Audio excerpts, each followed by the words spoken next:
So the initial brief basically comprised of the whole flavor of the house has to somewhere get inspired from colonial architecture.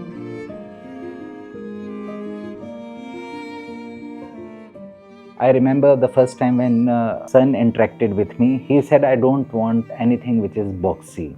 He said, I cannot align myself with the kind of city skyline which is developing, which is contemporary. I am Manish Kumat, Principal Designer, Manish Kumat Design Cell.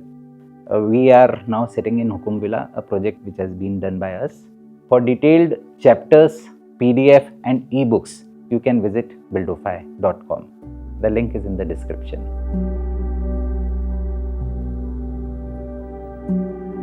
Hukum Villa belongs to an Agrawal family and traditionally old family of Indore. This plot is 11,000 square feet, which is basically a trapezoidal plot.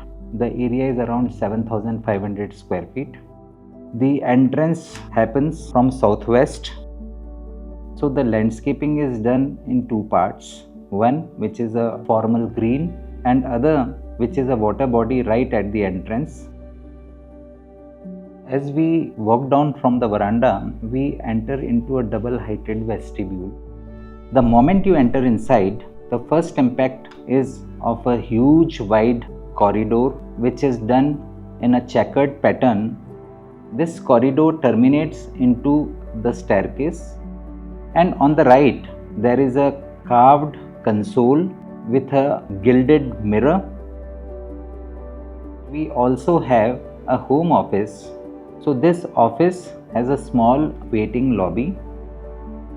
On the left there is an entry to the formal area. This formal area has doors which are done in PVD aluminum finish. The drawing room has an interesting wall at the backdrop which has a handmade pichwai on a silk cloth, and the chandeliers and the wall brackets, they are in solid brass. So being a neoclassical project, there is a symmetry which can be seen in terms of left and right wing. The whole area is divided with a central axis.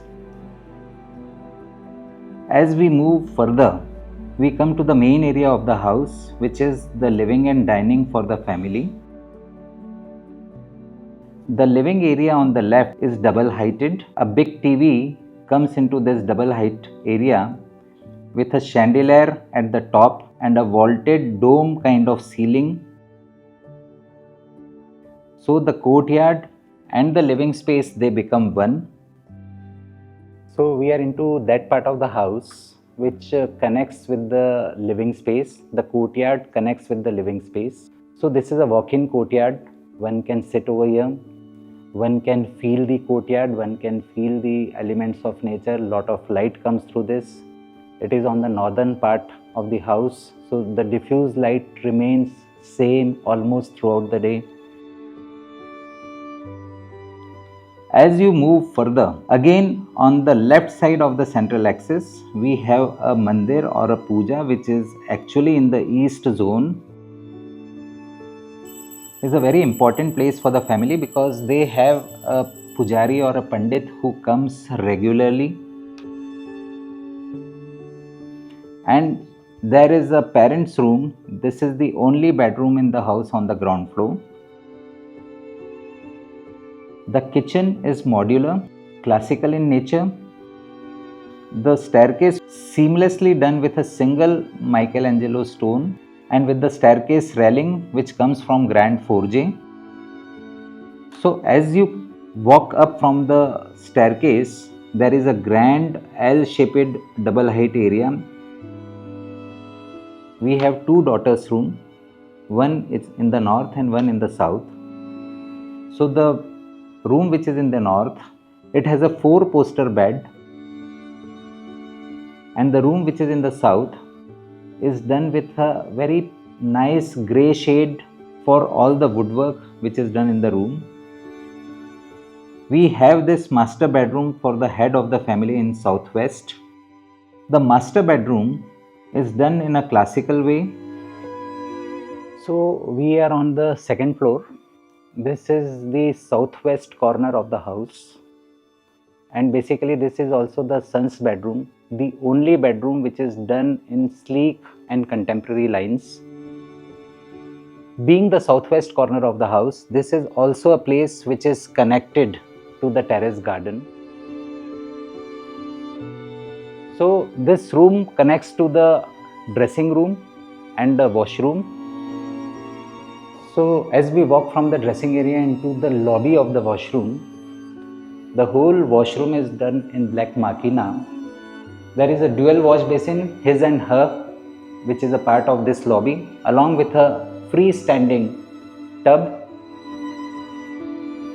So to bring the coloniality into the architecture, the facade was done in such a way that it was somewhere close to colonial. We used mocha marble, which is from Portugal, for the exterior facade. And the importance of this facade is to retain the colonial character. There is a verticality of a window.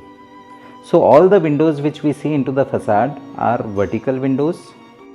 Every time you try to do classical, there is a learning, because this is not something which we are used to do it. We are not used to the materiality part, we are not used to the proportion part, we are not used to the skill parts. People are used to do contemporary things, modern things, straight lines, slim things. But the moment you try to attempt something from the past, you as a designer has to take lot of precautions. We want to do everything which is close to perfection because we enjoy doing this.